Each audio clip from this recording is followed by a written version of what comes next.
On this week's Goal Show, it's the start of the new national championship season in Brazil, with Ronaldinho among the big names pursuing glory. The New York Red Bulls look to continue their fine MLS form without injured striker SERIE Henry. We'll show you how China's Guangzhou Evergrande reached the last 16 of the AFC Champions League before appointing Marcelo Lippi as their new coach. And Shunsuke Nakamura tells us about Asia's continuing rise in stature on the world stage. But we start in Brazil. At the end of a week in which he was accused of turning up to a training session drunk, Ronaldinho took to the field with his Flamengo team on Saturday for their opening game in this year's Brazilian National Championship. They were up against league newcomers Sport Recife, under pressure to perform after a poor showing in the state championship and an early exit from the Copa Libertadores. Sport Recife were the first to strike, though, when Marquinhos Gabriel found the top corner. It had the raucous home support dreaming of a shock result, following their promotion from the second division in 2011. But with Ronaldinho and Wagner Love leading their attack, Flamengo, the 2009 national champions, always posed a threat. And it was Love who levelled 15 minutes from the end to rescue a point for Flamengo, with his 12th goal in 16 games since moving back to his native country. Flamengo head coach Joel Santana will demand improvement, though, with tougher tests ahead for the Rio Giants.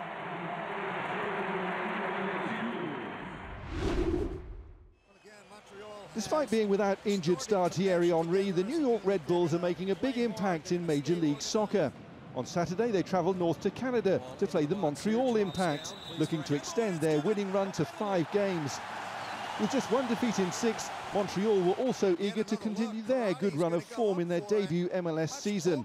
And a foul by Marcus Holgersson on Bernardo Corradi saw them awarded a penalty midway through the first half. Former Italy international Corradi on target for the 4th time this season. New York were awarded a penalty of their own before half-time. Tyson Vahl guilty of handling Dane Richards' cross. Kenny Cooper scoring for the 10th time this term. But after the break, a setback for New York when Victor Paulson was sent off for picking up a second yellow card. The visitors rode their luck from there, with US international Heath Pearce making his debut in defence.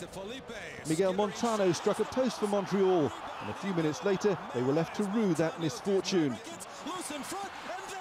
Richards' first of the season putting New York ahead. It's a lead they held on to strengthen their position at the top of the Eastern Conference. It's a very different story for LA Galaxy. 11 points from their opening 10 games, hardly the form expected of the defending champions. They played the team they share the Home Depot Center with on Saturday, Chivas USA, who hadn't beaten them since 2007. In front of a sellout crowd, Chivas almost delivered another blow to Bruce Arena's team when Miller Bolanos' strike rattled the post. With LA running short of confidence and with David Beckham left on the bench, Chivas made the breakthrough with 20 minutes to go. A handball by David Lopez and a red card for the Brazilian. Jose Correa had to retake his penalty, but held his nerve to condemn the Galaxy to their 6th defeat of the season, with Arena insisting there was no cause for panic after the game. At the top, Real Salt Lake set the pace with the best MLS record so far. In the East, New York lead the way, with Montreal 8th after their defeat. DC United are up to 2nd after a 3-1 win against Toronto.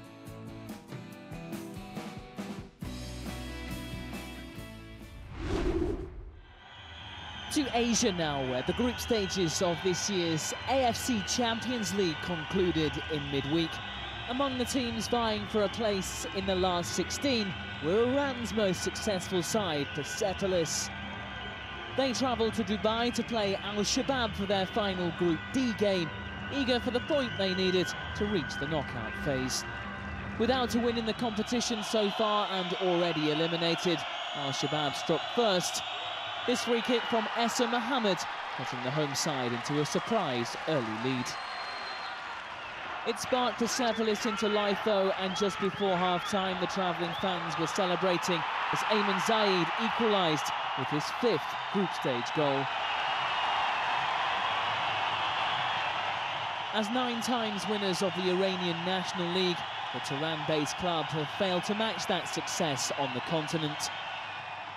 Their 1991 Asian Cup Winners' Cup triumph, their only success away from their own country. Here Persepolis proved too strong for their opponents. Mehrdad Pouladi's free kick put them ahead for the first time. And Hossein Badamaki's goal in stoppage time sealed their progression.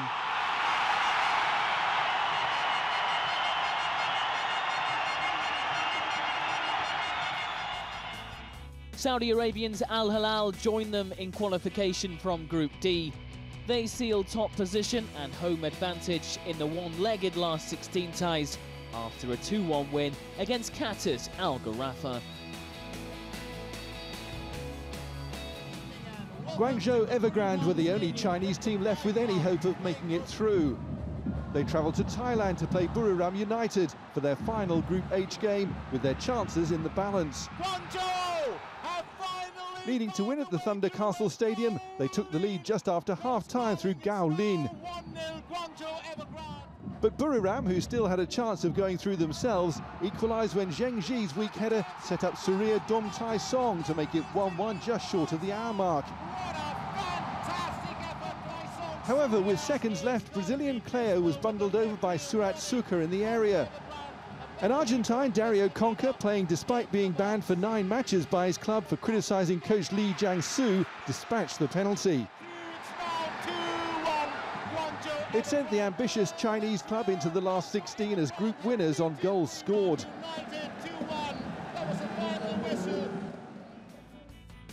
That result meant elimination for 2011 AFC Champions League runners-up Jeonbuk Motors. They were beaten 2-0 at home to Japanese champions Kashiwa Reysol, who went through in second place. Adelaide United will fly the Australian flag in the knockout phase after navigating their way through Group E. They'd already confirmed their progress before their trip to Gamba Osaka, but were eager to grab top spots. The J-League side had already been eliminated. However, they frustrated their visitors for more than an hour before Dutch striker Sergio van Dijk scored for Adelaide. This own goal from Akiro Sato 3 minutes from time sealed the victory and confirmed the A-League side as group winners. How ironic it would be. Elsewhere, a 1-0 win saw Bunyodkor of Uzbekistan qualify at the expense of Pohang Steelers. Adelaide were runners-up in the AFC Champions League in 2008 and will now hope to go on to become the first Australian team to win it. All the last 16 fixtures are one-off ties played over the next fortnight, with each group winner handed home advantage. Persepolis travel to Saudi Arabia to play 2 times winners Al Ittihad on Tuesday. Next week, Adelaide will host Nagoya Grampus, while Guangzhou will entertain FC Tokyo.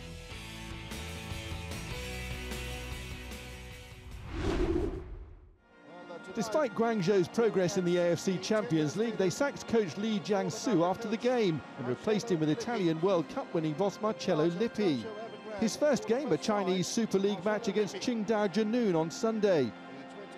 64-year-old Lippi has never coached outside his native Italy, but has been lured to the Far East almost exactly 2 years after stepping down from the Italy job following the 2010 World Cup.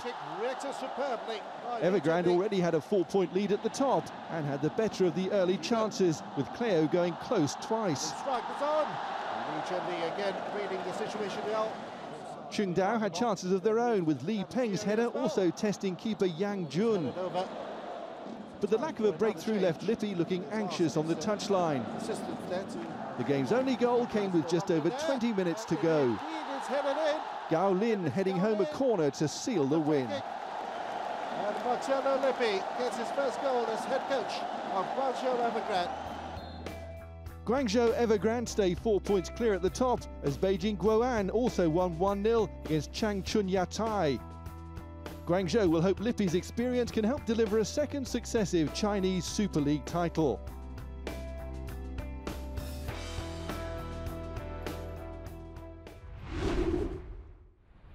Since its inception in 1993, the J-League in Japan has been the biggest professional league on the Asian continent. This is Marino's town in Yokohama, the new multi-million-pound training facility of the Yokohama F Marinos. They were involved in the first ever J-League match. Almost 2 decades on, they're one of the richest and most successful teams in the country. Yokohama's success prompted former Japan international Shunsuke Nakamura to return to his hometown club in 2010 after 8 years playing in Europe. Compared to the past, I would say football in Japan is becoming more fashionable and is better taught in schools. They use new techniques with good defending and with an eye on not losing matches. In the past, we've had a variety of talented players, but the main focus was on scoring goals. Everything used to revolve around the result. The actions of the other players were more improvised, sort of creative. That type of player is in decline now. Marcello Lippi is the latest in a long line of high-profile figures to move to Asia. Nakamura worked under Brazilian legend Zico, who took Japan to the 2006 World Cup. The 33-year-old believes the influx of foreign coaches on the continent can only be a good thing. When I was playing in the Japanese national team under Zico, for me it was a period of significant growth on every level. Even though he didn't seem to have, Zico had an enormous passion for football and an even bigger winning attitude. Whichever tournament we were competing in, I could feel it every time, and his spirit was contagious for the whole team. All the players were emotionally charged to get results. But the most impressive thing about Zico was the preparation before the matches. Nakamura played for Regina, Espanyol and Celtic before his return to Yokohama. He insists that Asian football can still learn a lot from overseas. It depends on how we can broaden our minds without forgetting where we've come from. When I was in Scotland, for instance, I learnt a lot from their culture, how important respect is for the individual, the capacity for one single person to make a difference at any given time. In Japan, it's a concept that's not easy to grasp. Our main strength is the value of the group. That is seen as a major objective when we play. The team needs to be united in order to succeed. There is no other way around it. Nakamura won 3 Scottish Premier League titles in his time with Celtic, but remains without a J-League winners' medal. The Marinos only finished 5th last season and have made a slow start to the new campaign. It's a very competitive league this year. It started off only 2 months ago, and we didn't have a smooth start. But at least we've managed to recover points in the last few games. We're very focused on the next few games, and I'm looking forward to seeing good results. Nakamura led his team out on Sunday as they hosted Gamba Osaka, looking to climb the table. Starting the day 9th, as a result of their poor start to the campaign, they began on the back foot. It was Gamba who had the better of the early chances. Japan international star Yasuhito Endo drawing a fine save from Hiroki Ikura. Yokohama had a superb chance shortly after the restart, but Yuji Ono's effort was saved. Nakamura then had the perfect opportunity from the spot after a foul on Manabu Saito. But he hit the bar with his penalty as the game ended all square in Yokohama. Elsewhere, J-League leaders Vegalta Sendai hosted Nagoya Grampus, looking to end a run of 3 games without a win. Nagoya have not impressed so far this season, and the home side's pressure soon forced an opening goal. Yonggi Riang scoring his first of 2012. Vegalta doubled their lead in stoppage time at the end of the first half, as poor defending saw the ball go in off Nagoya's Takahiro Masukawa. Vegalta's Brazilian star Wilson sealed it for the host 3 minutes from time, showing off his pace to net his 4th of the season. And Wilson has made it goal number 3. And Naoki Sugai completed an easy win with goal number 4. And that's goal number 4. Vegalta Sendai's early dominance this season underlined with their 8th win in 12 games. They've never won the J-League title, and they're from the Miyagi prefecture of Japan, the area worst hit by the 2011 earthquake and tsunami. Sanfrecce Hiroshima are up to 2nd after beating Vissel Kobe 3-2.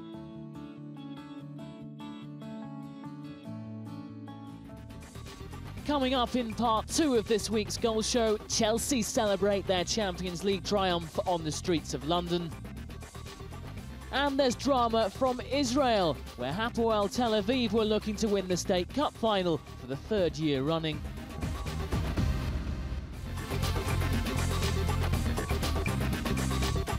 Welcome back to this week's goal show. Still to come, Cercle Bruges and Ghent meet in Belgium for a place in the UEFA Europa League. And Hapoel Tel Aviv meet Maccabi Haifa in a highly charged State Cup final in Israel. Thousands of Chelsea fans lined the streets of West London on Sunday to celebrate their team's stunning Champions League triumph. After beating Bayern Munich on penalties at the Allianz Arena, Chelsea's players paraded the trophy on an open-top bus. It's the first time the club have won the tournament, and they're the first team from the English capital ever to win the biggest prize in club football. We've been here a long time waiting to win this thing. And it was the most amazing night of all of our careers, and we're just so pleased to come back here and celebrate with all our fans. It's been amazing. Thank you, thank you, thank you. Amazing. The best club in the world. Easy. Despite Chelsea's success, the future of Roberto Di Matteo remains uncertain. The Italian has been in charge since the sacking of Andre Villas-Boas in March, and has since won the FA Cup and the Champions League, which was seen as owner Roman Abramovich's ultimate goal. The future of talismanic striker Didier Drogba, who hit the winning penalty in Munich, is also undecided. In France, the last of Europe's major leagues crowned its champions on Sunday. Montpellier winning 2-1 at Auxerre to win the title for the first time in their history, despite the final day game being delayed by crowd trouble. The unfancied team from the south of France fending off the challenge of big spenders Paris Saint-Germain, who finished 2nd. And in Italy, Napoli claimed their first trophy in more than 2 decades by beating Juventus in the Coppa Italia final. Goals from Edinson Cavani and Marek Hamsik enough to condemn league champions Juventus to their first competitive defeat in more than a year. È stato un crescendo, è stato bello, esaltante. We've kept on growing in the years as I've been here, and for that I'd like to thank the players, many of whom were having a tough time of things before they arrived here. They've stayed with me here over the last 3 years and have given me a lot of satisfaction. For that they deserve credit, because as a coach you can have plenty of great ideas. But it's up to the players to do the job on the pitch. So for this rise of ours that we've achieved in such little time, I'd like to thank them. I veri artefici di questo grande escalation, di questa grandissima crescita che hanno fatto in così poco tempo. In Belgium, the season finale saw Cercle Bruges and Ghent doing battle for the final Europa League berth, a 2-legged playoff as part of Belgium's complex league format. Cercle had already fought their way past Mons in the previous stage and had home advantage in the first leg on Thursday. Ghent finished 4th in the regular season and were strong favourites before kick-off. And they were in front after just 14 minutes, thanks to Remy Marival's stunning free kick. Elimane Koulibaly gave goalkeeper Joe Coppins no chance 2 minutes later to double the visitors' lead.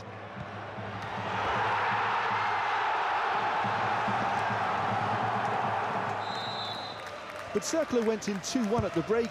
Lucas van Eeno's free kick tucked away emphatically by Onur Gombami. After the break, it took Ghent just 4 minutes to find a third, with Yassine El Ghanassi given plenty of space to finish in style.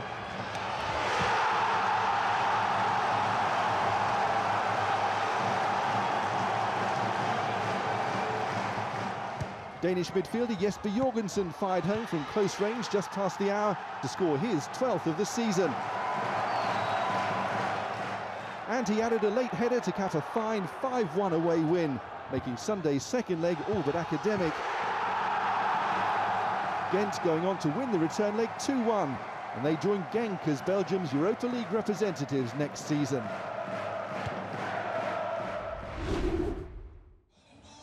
In Israel, there was a frenzy of excitement inside the national stadium in Ramat Gan on Tuesday as Hapoel Tel Aviv took on Maccabi Haifa in this year's State Cup final. Hapoel Tel Aviv were hoping to become the first team in 73 years to win the country's main domestic cup competition 3 times in a row, after ending the league season as runners-up to surprise champions Ironi Kiryat Shmona. Their head coach Nitzan Shiratzi eager to see the club end a turbulent campaign on a high after replacing Dror Kashtan in January. Israeli football has had its problems over the last 12 months. No less than 5 teams were deducted points in the league season just finished, for reasons ranging from financial troubles to crowd violence. Hapoel Tel Aviv had 3 points taken off them after crowd trouble at a game in March. Here the club's supporters continued their protests against controversial club owner Eli Tabib. But they were celebrating shortly before the hour mark when Croatian loanee Mirko Aremus broke the deadlock with the first real opening of the contest. However, just 4 minutes later, Maccabi Haifa were level. Dela Jampolski's looping header making it 1-1 for the team, who were looking to win the State Cup for the first time since 1998, having been runners-up 3 times since. With the game seemingly headed for extra time, there followed late drama. Deep into stoppage time, Salim Touama's pass found Nosa Igibor, and the Nigerian found the net.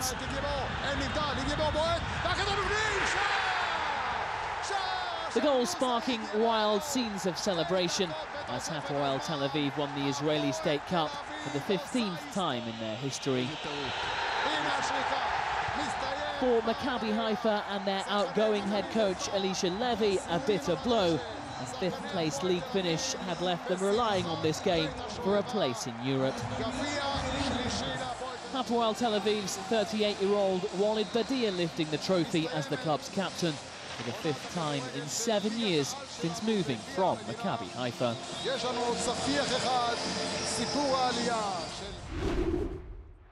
Alessandro Del Piero is the latest winner of our Goal of the Week vote. His last ever goal in Serie A for Juventus, coming in the champions' final league game of the season against Atalanta. It earned nearly 60% of the votes in our global poll on goal.com. Each week we ask you to choose your favourite from 5 we've picked out from the programme. First in our selection this week is a man in form. Wagner Love finishing off a fine team move to salvage a point for Flamengo against Sport Recife in Brazil.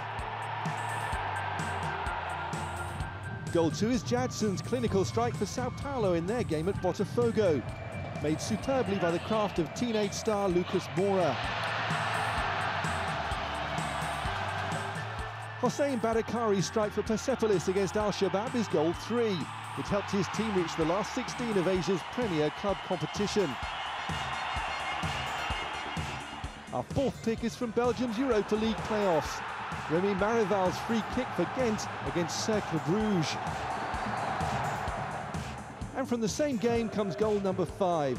Yassine El Ghanassi's drive in a game that saw Ghent make all but certain of their European participation.